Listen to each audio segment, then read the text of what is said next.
Hi everyone, welcome back to the channel. My name is Leanna, and today we're going to talk about the State of the Union address that just happened at Poshfest just like an hour ago. I'm going to give you the highlights and what I thought about it, my opinion about what was said. If you want to watch it before you watch this video, it is on YouTube on Poshmark's channel. It is there for you to watch if you want to, okay? So, the highlights. First and foremost, I do want to say that this year's production of the live YouTube was 1,000 times better than it has ever been. It was done really well. We could hear him. It wasn't, glitchy. It was done well. So I was really impressed by that. So, Manish came out and he talked about being unique, embracing your uniqueness, which is an ongoing theme with Poshmark. Apparently, they want you to be different. They want you to be unique. Okay. He also talked about connection by sharing your stories, sharing your experience, sharing whatever. Connection came up a lot in this theme. I think the whole theme of this Poshfest is connecting. Then he started talking about your journey into entrepreneurship. Ooh, I got that word out well. Yay. Which I thought, okay, great. He's going to talk about business stuff. That's great. I'm interested. Then he proceeded to tell us about his history, which was interesting. And I liked it, but it really didn't really speak to me in a sense. But that's okay. He talked about his journey, and he wanted to talk about our journey. And he had me until he started talking about why they started with Poshmark and what they wanted to accomplish with Poshmark. And he started talking about, he wanted to make it simple, which is great. I love the fact that Poshmark is very easy to navigate, to list, to photograph, to add things. It is an easy platform to use in comparison to some of the others. So I liked that. But then he got a little patronizing, I have to say. And you know what, maybe it's just me on a personal level, but he kept talking about, that girl in her dorm, she doesn't want to weigh and measure things, so we made shipping simple. And that girl, she just wants to sell her dress. Let's make it simple for her. And just the way that he was saying it, the wording he used was really patronizing in my books. And it was patronizing because I am not that girl. I can understand that they want to focus on that type of seller, those sellers that just want to sell a dress or two or a pair of shoes or something every once in a while. That's what Poshmark was built on, and I understand that. But Poshmark, I think, also has to evolve to include some of the business people that are on the platform, making them money. So I like that Poshmark is very simple, but you gotta roll with it. You gotta evolve, and he wasn't really talking about that. They were still talking about, that core value of making it simple for that girl. And I keep saying that girl because that's the term he used, and it's just something that rubs me the wrong way. That's me. That's coming from me. I don't know if you guys feel the same, but that's all right. So I feel that Poshmark is still for community and it's not for businesses, and that's okay too, because as a business you can still use the platform. You just have to embrace the community a little bit, I think, and then you could do that by sharing other closets, doing things like that. And you know what? I do that within the community. I am not a huge social person. I like one-on-one as opposed to big crowds, but I support people in a lot of different ways. I may not be buying from you, but I will share your items. I've hosted parties, and you know what? I try to, keep up on what's happening and let you know, and we talk about different ways to do things to get success. And it's not always about my way, it's about how you do it as well. So I do support people that way. What else is he talking about? I got 3 pages here. So then he started talking about the data, and it wasn't clear whether the data was just in the USA or if it was included Canada or not, so I don't know. Apparently there are 130 million registered users on Poshmark at the moment. Most of them are probably inactive. I don't know. From the onset of Poshmark, there's been $7 billion paid out in seller earnings over 13 years, because I think they came to, when did they come to the US, 2000, I can't speak, 2010 or 2013. Somebody let me know. They've had over 4,800 in real life events, that's okay. We had a pandemic where we couldn't do anything. Those are Posh and Sips, Poshfest, things like that. And because they were in Nashville, they talked about the stats about jeans and cowboy boots. So, 15 million plus jeans and 300,000 cowboy boots are back in circulation. So that has an impact on our environment, which is nice for sure. And then he started talking about what what Poshmark has done in the last year. So they brought out gift cards, and as far as I know, that is still only in the US. It's not here in Canada yet. They did bring out the optional shipping discount when you're sending offers to likers, which I think is huge. I like the fact that they did that and they listened to us. So that's a good one. Apparently there is a sale sound notification now. If you make a sale, that you get a special sound. I don't know because my notifications are off on my phone. So let me know if you get a sound, because I don't. And apparently they brought out an easier way to do your auction times. As someone that doesn't do a ton of live shows, I do a couple of silents. In fact, I did one this morning just for fun. I don't notice a difference, but apparently they brought that out. That's great.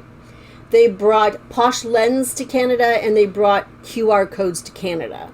Now, Posh Lens is good if you're a shopper, because then you can find similar things to what you want to buy. That works for the most part. QR codes, I think, is a really good thing, because if you don't have a printer or your printer breaks down, you can take that QR code to the post office and get it printed. I asked the smallest post office that we have here in the city, and they said, yeah, they could do that for us, no problem. So that's actually a good thing. He then talked about, they brought out Promoted Closet, and it was funny, he mentioned Promoted Closet, and I didn't hear anybody clapping. Now, I could have missed it, so I want to be honest about that, but I didn't hear anybody hooting and hollering that they brought out Promoted Closet. So I thought that was kind of cool, kind of interesting. And apparently the stats on that is if you use Promoted Closet, then you should get about 43% more sales. I don't know if it's true, because Promoted Closet isn't only in the US at the moment. I have not seen it in Canada. I don't have it in Canada. On the US, if you're a Canadian, you need an American banking address. And right now, my banking address for my Based in America account is Canada, so they won't let me use my Visa debit card. So it's like, yeah, I'm not going to use it. So it's a little harder as a Canadian to use it. Not that I hear good things, but who knows. He also brought up Posh Party Live, and honestly, I want to know if anybody ever uses this. I'm putting that question out to you. Do you even know what Posh Party Live is? And if you do, have you ever been, part of it? Have you participated in it? Let me know. They're bringing out sponsored giveaways for Posh show hosts, which I guess is good as a way to bring audience into your shows, but it's something, again, for shows. Not sure how the sponsorships or the sponsoring would work. The graphic that they put up had somebody giving away a Madewell purse, so I don't know if the show host has to grab something from I don't know. Some questions were left, but it's something that they're working on as well. They talked about bringing out Smart List AI, and this is where you can get AI to list your item for you. I don't know the specifics of it, but they're working on that. And a couple of things that I got from that is like, okay, AI is one of those things. It's like, okay, I'll be curious to use it. I want to see what it's about, but I don't necessarily need it in my business. I have my listing down to, a science almost. It doesn't take me very long to list. So I don't know if I need the AI lister. My concern is if you don't use it, can you still compete with it? Because, you don't know. So that's one thing that I got from that. Another thing is he was like, who's excited for it? And there was a little bit of cheering. And then he said, who's scared? And I was like, that's, a little bit patronizing. I'm not scared of AI. I just don't know if it's necessary for my business. Makes sense, right?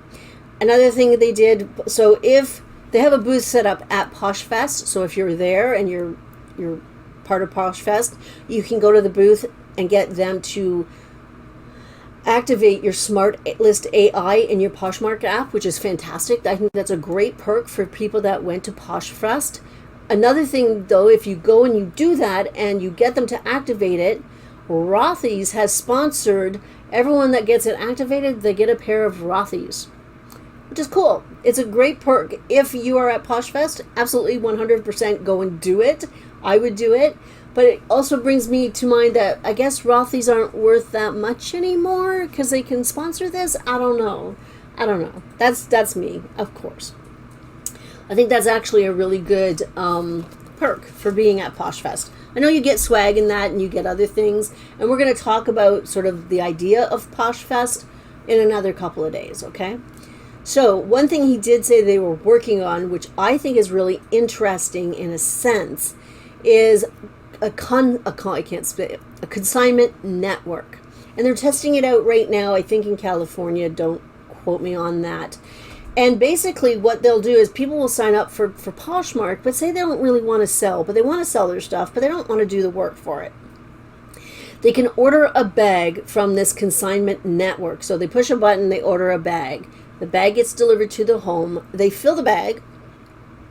They push another button, and somebody comes and picks that bag up, and then they will take it to someone that is part of the consignor network. So somebody that will photograph and list those items for them, and that's what happens. And on the listing itself, it will say that Leanna is selling this on behalf of whatever the closet name is of the person that gave it to her. So it's interesting. I think it's kind of a cool thing. I think I don't know if it's going to work. We don't know. I think you're going to have to be kind of part of a bigger city center. Maybe. He didn't say a lot. He gave us little, twerks of things, but he didn't really explain everything because they're working on it. They're testing this in certain geographies. I don't know. I think it's kind of interesting. I'm looking forward to seeing what it's all about. One thing he did say about this, because they're testing it, he said he sold some stuff and he earned the money, but then he spent the money on Poshmark. And he kept coming back to that kind of thing, about that circular economy, about, spending on Poshmark, supporting other sellers, things like that, sort of like the behind the mind message that he was sending out. At the end, he did talk about the sponsors, but he didn't mention who they were. He said to the people in the live audience that they could go and, thank all the sponsors out at their booths, which is fine. But I think for the people at home and for the sponsors, I would want it to be mentioned on the live feed for the people watching, or for the people that will watch, or for the people like me who talk about it on YouTube and I don't know who sponsored. So as a sponsor, I think I would like that to be said, not just a general thank you. Name the sponsors. It is. Finally, he did end up with a bit of a tease. I'm going to call it a tease. It's a tease. And he said he was talking about spirituality. He was talking about whatever. Talking about, you got this side of greed and this side of making whatever. And then you have, doing what's right. And then he talked about the fee structure. He teased that they are working on something that, they've heard us, they understand, and they've heard us about the fee structure, and they're working on something right now. But that's it. So to me, that's just a tease. Don't write it in concrete or anything. We don't know what is happening. Whether it means a tiered sort of structure, whether it means a lowering of the fees altogether, whether it means absolutely nothing. Because Poshmark has done that. When they started Posh Canada, and I went and watched the first Poshfest, they talked about cross-border shipping. They've been promising, in a sense, cross-border shipping for 5 years. That's what they've been doing, and it's not happening. And you know what? Honestly, if they want to cater to that girl who we don't want them weighing and measuring, chances are we're not getting cross-border shipping. Because we have two huge conglomerate postal services that would have to work together, and I don't see how that would work at all. That's my thought on that. that's an empty promise. That is a tease that they continue to tease us with. Maybe in the future it would happen. I don't think it's coming anytime soon. So we'll see. So I think the fee structure comment at the end, again, is a tease. I hope that they are proactive and they do something about it, because that would be really, it would be good. It would be very, very good for us as sellers, and it would be good for the platform, I think. Anyway, like I said before, it is on YouTube if you do want to go and watch it and make up your own mind about it. You have to remember that I am a 60-year-old woman who is a business owner, so I may take some things that people say a little bit differently than you may take it, and that's okay. We're allowed to be different. Anyway, that is it for today. Tomorrow at Poshfest will be the hackathon, where they talk about the new things they're bringing out, so I will be watching that as well, and I will let you know how it goes, okay? Everybody have a fantastic Thursday, and I'll see you tomorrow. Bye!